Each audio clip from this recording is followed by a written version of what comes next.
Hey everyone, I am at the Computer History Museum and I'm joined by Jim Vincent. Yes. Who was out here at GTC with us, and now we've been shooting some cool stuff inside the Computer History Museum in Mountain View, California. And what was some of the coolest stuff we saw? Give us a quick run through. Well, I thought the coolest thing we saw was the first disk drive, which was the RAM-Mac, 5 megabytes of storage for renting a machine with it was $30,000 a month. And I guess in our day, we're going to see the end of the disks in the next few years. So yeah, this is the beginning, and we're going to see the end. We saw some of the first fast transistorized computers, like the IBM Stretch, which was millions of dollars, and they only built 9 of them. And the Cray one. We saw a Cray one, and a $10 million machine. Previously, it wasn't here this time, but previously we saw something called the Babbage Machine, which is basically a mechanical computer. A mechanical computer from the 1800s. They tried to build one that was a full computer, but they never managed to manufacture it. It was too hard at the time. Called the analytical engine. So we saw a simpler version, which was called the difference engine. Right.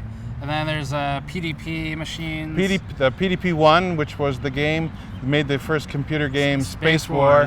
And it actually, if you go here at certain times, they'll actually demo Space War where you can actually play it on the hardware from 1961. It's pretty damn cool. So there's a whole, I read a history book on this not long ago, and as you were saying, basically first computer game, depending on how you look at the oscilloscope games. Yeah. And then multiplayer too.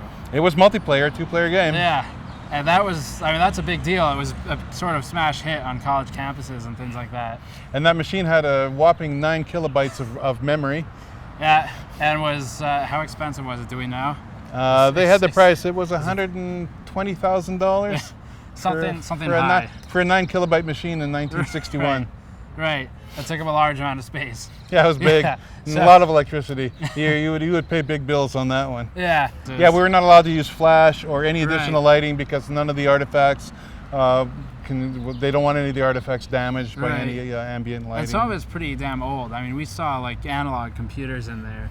Yeah, we saw memory from computers from 1951. Yeah. There's pieces of an even older computer called Univac, but because it's privately owned, we were not allowed to photograph it. But if you come and see it for your own personal purposes, you can actually take a picture of it. We did see the Univac though. We saw parts of the Univac, yeah. You know, parts of what's ever left. Yeah, with mercury memory. What was it? Had mercury delay memory, so the one where they sent sound waves down mercury tubes and would cycle, right? So the refresh was how long it took for the mercury wave to get down the tube. How did it work? So there's a mercury tube. Yeah. And it sends sound waves down it. Right. Vibrations. And then one vibration would be a 1 and no vibration would be a 0, right? Based on the timing. And then it would have to recycle it. And then your latency it would copy it back, right? And then they would have to resend it again. Right. Unless you changed it. And we also a lot of vacuum tube stuff. Yeah. So vacuum tubes predated transistors. Yeah. Everything's on transistors now, billions of them in some stuff. Like the new, we just saw that the Pascal Tesla P100. Yeah, 15 billion transistors. Right. And then vacuum tubes were sort of physical actual tubes, like glass tubes. Yeah, I think the Sage was one of the biggest vacuum tube computers. I believe it had 40,000 tubes, and it had a whopping 256 kilobits of memory, or kilobytes, 256 kilobytes on a huge unit, and this thing took 4 stories of a building. Yes, yeah, so literally building size. And it was the most expensive computer ever made. They don't even really say what it cost, but it's in the tens of billions of dollars for those devices. Yeah, so I think they built about 23 of them. And it's 4 stories, right? And then they had the one thing that stands out the most to me. There's the console that had like a cigarette lighter. Yeah, every console on the Sage came with an ashtray and a cigarette lighter, like you'd see in your car. You know, you press it in and you get the. So. It was convenient for 1958. Right, that's convenient for the time. I'm assuming everybody that worked on them is dead. For various reasons. For various reasons. Smoking being one of them. Right. So that was the Sage. And Sage stands for something. It was used for defense, right? It was a big defense project. It was a big defense for Russian bombers coming with nuclear weapons. Once Russia had all these missiles, it was pretty obsolete. Right. But they did run that crazy thing from 58 into the early 80s. I think the last one was turned off in 1983. So they ran this thing for a long time. Now let's talk about some of the earlier supercomputers. So the Cray 1. Cray 1 was 76, I think. Something like that. We saw the Stretch, which was 1961. Right. It was the fastest computer at the time. Yeah, Stretch model 7030, I believe. Yeah, I worked on a Cray 1S way back in the 80s, and that thing was running at a whopping 70 megahertz. It got about 170 megaflops, so right. you're getting what? Well, now we're in teraflops. Out of a Pascal, you're getting, and double precision. Double precision's not as much, but it's, yeah, 3.5 teraflops versus 150 megaflops on a $10 million machine from 1976. FP32, I think 10.6 teraflops.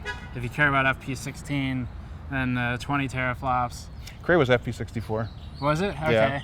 So it had FP16 as well, and it was sort of like AVX that you'd see on a modern Intel. The vectors were 64 long instead of, I think they're smaller on an AVX. Right. But of course that was single core. And then across from, so there's a Stretch, the Cray, and then we saw some of the older PCs too. We saw the Apple one. Yeah, and what it spawned from, the Xerox machine. That's right, the Xerox Park. Right, so we saw the Xerox Park, and that was 74. 74.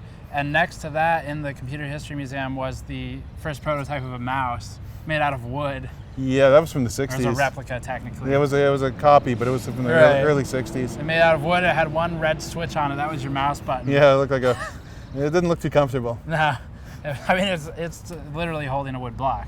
That's what it is. And then, did it have a ball in it? How did it? It had a wheel in each direction. Okay. So it actually had wheels. So you'd roll it this way and one roll so it just this way. XY. Just There's XY. No diagonal. And then we'd have to calculate the diagonal.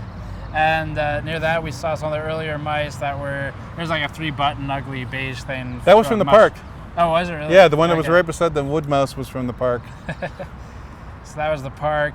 We saw some of the first Windows machines along with the Apple ones. They had an original IBM PC from 1981. They had they have a lot here. It's worth visiting. It's really quite the place. Yeah, absolutely. They had a lot of consoles too. The original, Atari 2600, which probably there's 1,000 of them for sale on eBay. Right. Even though they're from the 70s. Yeah, there's plenty of modern stuff. That's certainly considered modern, I think. Yeah. Compared to some of the other stuff we saw, but the Atari 2600, they had everything up to Halo basically, which is about as modern as it gets. So. Very cool place though, Computer History Museum. This is in Mountain View. Mountain View, California. Right. So if you're ever out here, it's worth a check. And then Intel has a museum too. It's a lot, I think, sort of personally less impressive than this one. Way less impressive. But if that's all Intel But it's stuff, free. It's free. This one you got to pay like $15. Yeah, which is really not bad. Not bad. If you're nearby though, check out the Intel one as well because you can see some of the old wafers and stuff. Yeah. A couple wafers in here. There's some silicon crystals. And the original microprocessor, the 4004. Right. And then which became the 8008, and then the 8088, which was the IBM PC. Yeah, the 286, 486, all that stuff. Yeah, all derivative. Yeah. So that's in the Mountain View area as well. But as always, if you like this coverage, hit the Patreon link, the postal video. Check out the Computer History Museum online. I believe they have a YouTube channel as well. They have a YouTube channel. And thanks for watching. We'll see you all next time.